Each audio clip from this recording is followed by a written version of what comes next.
Partnership act 1932 नुसार partnership मध्ये कमीत कमी 2 पार्टनर असतात. किती असतात? 2. मग ते 2 पार्टनर व्यवसाय चालू करत असताना भांडवल गुंतवतात, स्वतःचं नाव वापरतात आणि व्यवसायामध्ये काम करतात आणि झालेला प्रॉफिट दोघं जण भविष्यामध्ये वाटून घेतात. मग ह्या दोघांचा व्यवसाय चालू असताना एक नवीन पार्टनर व्यवसायामध्ये प्रवेश घेऊ इच्छितो, त्यालाच आपण काय म्हणतो?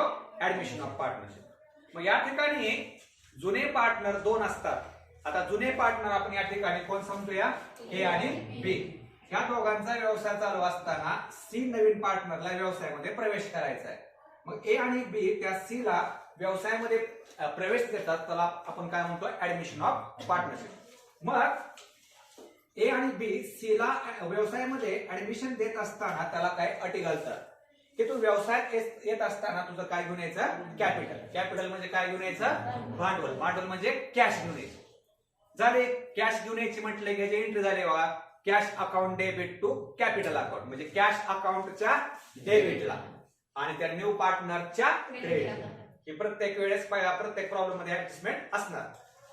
मग कॅपिटल सोबत त्याला गुडविल देखील आणायला लावतात. गुडविल म्हणजे काय? त्याचं नाव. मग गुडविल आणत असताना गुडविलच्या इथे 4-5 कंडिशन वेगळ्या. गुडविल जर त्या नवीन पार्टनरने कॅश स्वरूपात आणली, कशा स्वरूपात आणली? कॅश. तर कॅश अकाउंटच्या कुठे घ्यायचं? डेबिटला. आणि आणलेली गुडविल जुने पार्टनर त्यांच्या रेशो प्रमाणे कुठं वाटून घेणार? कॅपिटलच्या क्रेडिटला. ओके, बघा ही देखील ऍडजस्टमेंट झाली. पण समजा हीच गुडविल त्या नवीन पार्टनरनं उधार स्वरूपात आणली. उधार. मग उधार येणं असल्यामुळं कॅशला न घेता पुढे घ्यायचं ऍसेटला आणि त्या जुन्या 2 पार्टनर ते गुडविल रेशो प्रमाणे कॅपिटलच्या पुढे घेणार, क्रेडिटला वाटून घेणार. आलं लक्षात? मग नवीन पार्टनर व्यवसायात आल्यामुळं व्यवसायामध्ये भरपूर चेंजेस होणार आहेत. म्हणजे काय ऍसेट वाढणार आहेत, काय ऍसेट कमी होणार आहेत. मग त्या ऍसेट कोणकोणत्या कमी झाल्या, कोणत्या ऍसेट वाढल्या, ह्या आपल्याला जाणून घेण्यासाठी वर्षाच्या शेवटी आपल्याला 4 अकाउंट काढावे लागतील. पण तत्पूर्वी परीक्षेमध्ये तुम्हाला प्रॉब्लेम कसा असतो? बॅलन्स शीट आणि त्याखाली ऍडजस्टमेंट. त्यानुसार तुम्हाला एकूण 4 अकाउंट काढायचे. पहिलं कुठला काढणार? Profit and loss adjustment account, partners capital account, balance sheet आणि वर्किंग नोट म्हणून काय? कॅश. मुळात तर किती अकाउंट काढायचे तुम्हाला? 3च. पण कॅश अकाउंट वर नॉमिनल वर्किंग नोट म्हणून काढायचं, त्याला काय मार्क नसतात. कारण कॅशचा जो काय बॅलन्स येईल तो शेवटी कुठे घ्यायचा? बॅलन्स शीटच्या असेट. आपण रिटायरमेंट मध्ये कॅशच्या डेबिट लाईन आयटम आपण ऍड घेत होतो आणि कॅशच्या क्रेडिट आयटम येणारे लेस घेतो. तसंही तुम्ही या ठिकाणी केलं तरी चालते, पण कॅश अकाउंट काढलं तर चांगलं. तर मग आता आपल्या रिटायरमेंट ऑफ पार्टनरशिप सर्कलचं आहे. यामध्ये आपल्याला प्रॉब्लेमची सुरुवात करत असताना कुठून करायचे? बॅलन्स शीटच्या लायबिलिटी पासून. आता इथं दोघांचं कॅपिटल असणार जुन्या 2 पार्टनरचं, ते कॅपिटल अकाउंटच्या कुठे घ्यायचं? क्रेडिटला बाय बॅलन्स बीडी. त्यानंतर ज्या काय थर्ड पार्टी लायबिलिटी आहेत कोणकोणत्या? Creditors, bills payable, loan, outstanding ही आहे तसं कुठे घ्यायचं? बॅलन्स शीटच्या लायबिलिटीला. आणि सगळ्यात महत्वाची गोष्ट, बॅलन्स शीटच्या लायबिलिटीला असलेला जनरल रिझर्व, P&L आणि रिझर्व फंड जुन्या 2 पार्टनरला काय म्हणतो मी? जुन्या 2 पार्टनरला त्यांच्या रेशो प्रमाणे कुठे वाटायचा? क्रेडिट.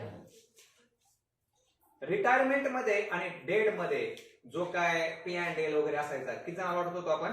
3 सगळ्यांनाच वाटत होतो. पण इथं काय करायचं? जुन्या 2 झालं. त्यानंतर ऍसेट्स आहे. ऍसेटचे कॅश सोडून सगळ्या ऍसेट आहेत तशा कुठे घ्यायच्या? बॅलन्स शीटच्या ऍसेटला. आणि कॅश अकाउंट काढल्यामुळे कॅश अकाउंटच्या डेबिटला टू बॅलन्स बीडी. आणि इथं ऍसेटला जो काय प्रॉफिट अँड लॉस अकाउंट असतो तो एक प्रकारे व्यवसायाचा काय असतो? लॉस. तो कॅपिटलच्या कुठं वाटायचा? डेबिटला. झाले, पोस्टिंग संपले. आता ऍडजस्टमेंट. ऍडजस्टमेंट पण आपल्या त्या डिप्रिशिएट, ऍप्रिशिएट आणि रिव्हॅल्यूचे आहेत.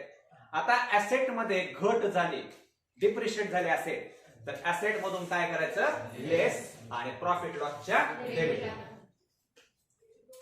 ऍप्रिशिएट म्हटल्यानंतर ऍसेट मध्ये ऍड प्रॉफिट लॉसच्या क्रेडिटला. रिव्हॅल्यू म्हटलं की डायरेक्ट आउटरला घ्यायचा, जर कमी झाली तर लेस डेप्रिशिएशन म्हणून डेबिटला, जर वाढली तर ऍड करून ऍप्रिशिएट क्रेडिट. त्यानंतर RDD डेटर्स मधून लेस आणि प्रॉफिट लॉसच्या डेबिट. आता इथं देखील रिटायरमेंट सारखं RDD च्या संदर्भामध्ये काय ऍडजस्टमेंट आहे. समजा तुम्हाला असं दिलंय डेटर्स 15,000 RDD 500 दिले आणि खाली ऍडजस्टमेंट मध्ये सांगितलंय all datas consider as good म्हटलं. ते 15,000 डेटास कुठे घ्यायचं आउटरला. ते 500 रुपये जे काय बुडणारी रक्कम आहे ती आता बुडणार नाही. ती रक्कम कॅन्सल झाली, आपला फायदा झाला, त्यामुळे प्रॉफिट लॉस कुठे घ्यायचा. परत समजा जुनी RDD 500 आहे आणि नवीन RDD 700 बुडणार आहे. किती एक्स्ट्रा बुडणार आहे. 200चा एक्स्ट्रा लॉस कुठे घ्यायचा प्रॉफिट लॉसच्या डेबिटला. पण जुनी 500 आहे बुडणारी आणि नवीन 400 बुडणार आहे. म्हणजे किती न कमी बुडाले 100 न कमी बुडाले तो आपला काय असतो फायदा असतो. प्रॉफिट लॉस कुठे घ्यायचा क्रेडिट झाला. म्हणजे ह्या ज्या ऍडजस्टमेंट तुमच्या रिटायरमेंट डेट मध्ये होत्या का तशाच कुठे आहेत ऍडमिशन. परत मी मग सांगितल्याप्रमाणे ते नवीन पार्टनर व्यवसायात येत असताना काय घेऊन येतो कॅपिटल. त्याचे पण इफेक्ट कसं करणार तुम्ही कॅशच्या डेबिटला आणि नवीन पार्टनरच्या क्रेडिटला. नवीन पार्टनर येताना व्यवसायामध्ये रोख स्वरूपात गुडविल घेऊन येतो, त्यामुळे रोख स्वरूपात असल्यामुळे कॅशच्या डेबिटला आणि गुडविल जुने पार्टनर त्यांच्या रेशोप्रमाणे काय करतात वाटून घेतात. आता ह्या गुडविल मध्ये पण 1-2 ऍडजस्टमेंट आहेत. काय काय वेळेस तुम्हाला गुडविल काढून देतच नाही, तर मग आपण गुडविलचं सूत्र टाकून गुडविल काढायचे. आणि ते गुडविलचे 2 सूत्र आहेत बघा.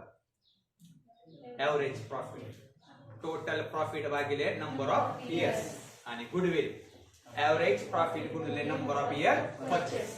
गुडविलची रक्कम आली तर मग तुम्हाला त्या ज्या प्रॉब्लेम मध्ये जसं गुडविलचा इफेक्ट सांगते त्या पद्धतीने गुडविल सोडवायचे. फिनिश. मग सगळ्या ऍडजस्टमेंट झाल्यानंतर एक एक अकाउंट क्लोज करायचं. पहिला अकाउंट कुठला आहे क्रेडिट साइड मोठी आली, डेबिटला फरक आला त्याला काय म्हणतात प्रॉफिट आणि क्रेडिटला फरक आला त्याला काय म्हणतात लॉस.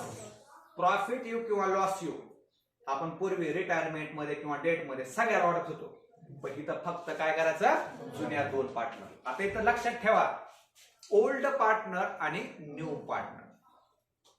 ओल्ड पार्टनर किती असणार 2 आणि न्यू 1. मग आलेला प्रॉफिट किंवा लॉस कुठे ट्रान्सफर करायचा कॅपिटलला.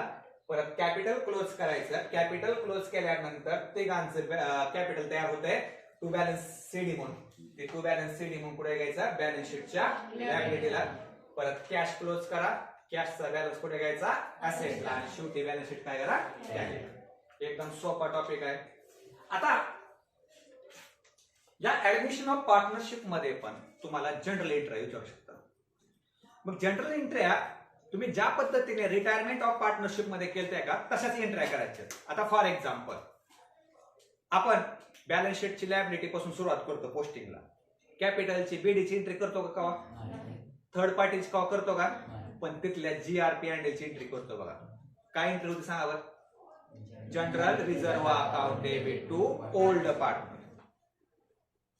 आणि ऍसेटच्या पी हँडलची एंट्री काय होईल कुठं वाटलं ऍसेटचा P and L capital account debit to P and L झाल्या. त्या एंट्री झाल्या बॅलन्स शीट मधल्या. आणि त्यानंतर डिप्रिशिएट आणि RDD ची एंट्री काय होते आपण काय करतो त्या संबंधित ऍसेट मधून लेस करून कुठे घेतो प्रॉफिट लॉस ऍडजस्टमेंटच्या डेबिटला. तिथे एंट्री काय होईल profit loss adjustment account debit to asset account. आणि ऍप्रिशिएट ची एंट्री काय करतो asset account debit to profit and loss adjustment account. Okay. त्यानंतर नवीन पार्टनरनं कॅपिटल आणलेली एंट्री काय होती सांगा बरं cash account debit to partners capital account. नवीन पार्टनरनं जर गुडविल कॅश मध्ये आणले तर ह्याच्या 2 एंट्री करायच्या. पहिल्यांदा पहिली गोष्ट गुडविल कुणाच्या डेबिटला घेतल्या तुम्ही कॅशच्या. मग cash account debit to goodwill account म्हणायचं आणि ते गुडविल आलेले दोघांना क्रेडिटला वाटले त्यामुळे goodwill account debit to partners capital account. कसले पार्टनर्स ओल्ड. ओके. आणि त्यानंतर फक्त ह्या प्रॉफिटची एंट्री करायची किंवा लॉसची एंट्री करायची. प्रॉफिटची एंट्री काय होती सांगा profit and loss adjustment account debit to old partner account. आणि लॉस एंट्री काय होईल old partners capital account debit to profit and loss account एंट्र्या सम. मग तुम्हाला परीक्षेमध्ये जरी एंट्र्या विचारल्या तर खाली वर्किंग नोट मधून तुम्हाला हे अकाउंट काढावे लागणारच. कशाने? ऍप्रिशिएटची रक्कम किती आली, डेप्रिशिएटची रक्कम कशी आली, प्रॉफिट कसा आला, लॉस कसा आला, लक्षात घ्या. लक्षात. तर अशा पद्धतीने तुम्हाला हा ऍडमिशन ऑफ पार्टनरशिपचा टॉपिक आहे. आता ऍडमिशन ऑफ पार्टनरशिप मुळे काय होतं सांगतोय का? पहिले जुने किती पार्टनर होते? 2.